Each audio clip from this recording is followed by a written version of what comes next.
Hello hello hello. अब हम पढ़ने वाले हैं आपका ये तुम्हारा सिटीजनशिप नागरिकता पार्ट 2 इंडियन कॉन्स्टिट्यूशन का आर्टिकल 5 से 11 तक है। पहले तो हमारे कॉन्स्टिट्यूशन ने ये बता रखा है, हमारे कॉन्स्टिट्यूशन ने ना बस ये बता रखा है कि 26 जनवरी 1950 को भारत का नागरिक कौन होगा। बाकी जितनी भी जिम्मेदारी है वो उसने इस पार्लियामेंट को दे रखी है कि भाई आप लॉ बनाओ, आप डिसाइड करो कौन होगा। पर उसने बता रखा है कि 26 जनवरी 1950 को भारत का नागरिक कौन होगा। और इसमें इन्होंने चार क्राइटेरिया बताए हैं। पहला क्राइटेरिया सुनो। एक व्यक्ति जो भारत का मूल निवासी है, जो अपने आप को ये बोलना चाहता है कि भाई मैं तो भारत का मूल निवासी हूँ, उसके लिए उसे तीन में से कोई एक चीज़ पूरी करनी होगी। उसका जन्म भारत में हो, उसका माता पिता का जन्म भारत में हो, या फिर वो कॉन्स्टिट्यूशन लागू होने से 5 साल पहले से भारत में रह रहा हो। समझे? अगर अगर हम 26 जनवरी कॉन्स्टिट्यूशन में ये बता रखा है कि 26 जनवरी 1950 के दिन भारत का नागरिक कौन होगा, जिस दिन हमारा कॉन्स्टिट्यूशन लागू हुआ था। पहला, अगर कोई बंदा ये बोलना चाहता है कि भाई मैं भारत का मूल निवासी हूँ, तो उसे तीन में से एक चीज़ पूरी करनी होगी। या तो भारत का पैदा हुआ होगा, या फिर वो उसके माँ बाप भारत में पैदा हुए होंगे, या फिर वो कॉन्स्टिट्यूशन लागू होने के 5 वर्ष पहले से भारत में रह रहा हो। ये चीज़ उसे पूरी करनी होगी, है ना। अब दूसरे में बात की गई है। एक इंसान जो पाकिस्तान से भारत आया, है ना, अब वो भारत का नागरिक माना जाएगा। और भारत से पाकिस्तान आया, सॉरी, पाकिस्तान से भारत आया और उसका दादा दादी माता पिता का जन्म अविभाजित भारत में हुआ है। वो अगर दोनों में से कोई एक शर्त पूरी कर दे तो वो भारत का नागरिक माना जाएगा। कि वो 19 जुलाई 1948 से पहले भारत आ गया, है ना, भारत आ गया और वो लगातार रह रहा है, लगातार रह रहा है। या फिर वो 19 जुलाई 1948 के बाद भारत में आया हो और वो नागरिक के रूप में पंजीकृत हुआ हो, लगातार 6 महीने से भारत में रह रहा है ना। अब हमने दो तरीके से बात कर ली। एक तो पहला बात कर ली कि जो मूल निवासी होगा। मूल निवासी की पहली शर्त क्या है? संविधान लागू होने से 5 साल पहले से भारत में रह रहा हो, जन्म भारत में हुआ उसका, या उसके माँ बाप का जन्म भारत में हुआ, ये मूल निवासी हो गया। देन आप ये सुन लो कि कोई व्यक्ति जो पाकिस्तान से भारत आया हो, उसके लिए और या फिर भारत से पाकिस्तान से भारत आया हो, उसके दादा दादी का जन्म या तो उसके माता पिता का जन्म अविभाजित भारत में हुआ हो, वो भारत का नागरिक माना जाएगा। अगर वो इनमें से नीचे वाली जो मैं दो शर्त बताने वाला हूँ, उनमें से कोई एक शर्त पूरी कर देगा तो वो भारत का नागरिक माना जाएगा। वह 19 जुलाई 1948 से पहले भारत आ गया, है ना, और वो लगातार रह रहा है। या फिर वो 19 जुलाई 1948 के बाद से भारत आया और उसने खुद को नागरिक के रूप में रजिस्टर किया है और लगातार 6 महीने से भारत में रह रहा है। अब तीसरा बंदा सुन लो, जो जो भारत से पहले पाकिस्तान चला गया, है ना, और वो उसे अच्छा नहीं लगा तो वो दोबारा भारत लौट के आ गया।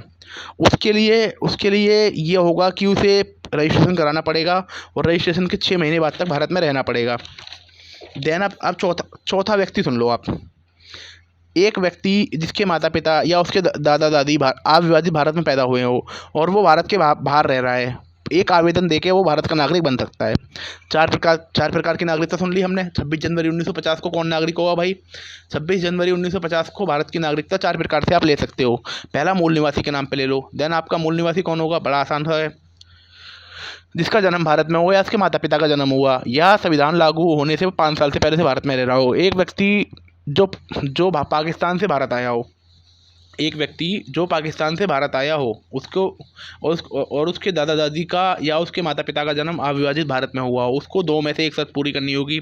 जुलाई 1948 के बाद वो भारत में आ गया हो तो उसे अपना पंजीकरण कराना पड़ेगा नागरिक के रूप में और लगातार 6 महीने रहना होगा। या फिर अगर वो जुलाई 1948 के बाद पहले भारत आया है तो उसे रहना होगा। देन तुम्हारा एक ये सुन लो कि जो व्यक्ति पहले भारत से पाकिस्तान चला गया, फिर पाकिस्तान से लौट के आ गया, वो उसे पंजीकरण कराना होगा और 6 महीने लगातार रहना पड़ेगा। और एक ऐसा व्यक्ति जो भारत के बाहर रह रहा हो या तो उसे भारत का नागरिक बनना है तो उसके अविभाजित भारत में उसके दादा दादी पैदा हुए हों या उसके माता पिता पैदा हुए हों, अगर वो अपना एक आवेदन देता है तो वो भारत का नागरिक बन जाएगा। अब हम नागरिकता से जुड़े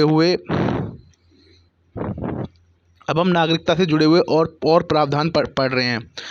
अगर हमारे देश में दोहरी नागरिकता नहीं है, इसके ऊपर बात चल रही थी, दोहरी नागरिकता दी जाए, पर अभी हमारे जो एस जयशंकर हैं, हमारे विदेश मंत्री, उन्होंने इसे सिरे से खारिज कर दिया। ये मैटर है नागरिकता का, आप ये सुन लीजिए।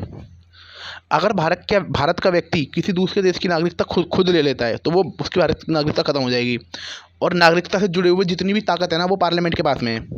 अब 1955 में जो नागरिकता अधिनियम आया था, जिसे जिसे हमने जिसे हमने कितनी बार अमेंडमेंट कर चुके हैं, अभी ये यूपीएससी ने पूछ रखा है, मैं आपको बताता हूँ अभी सर्च करके।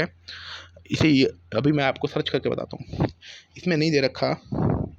जो नागरिकता अधिनियम आया था 1955 में, उसमें ये क्या मैटर है,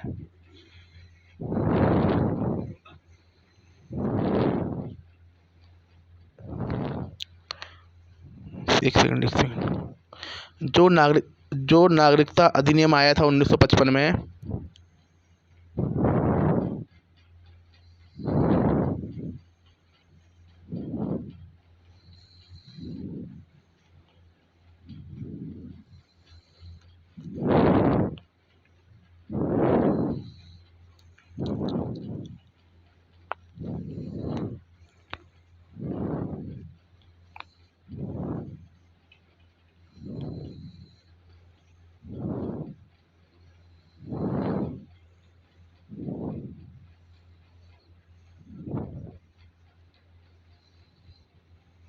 एक सेकंड, हम क्लास बीच में रोकनी पड़ेगी सर, कुछ इमरजेंसी होगी।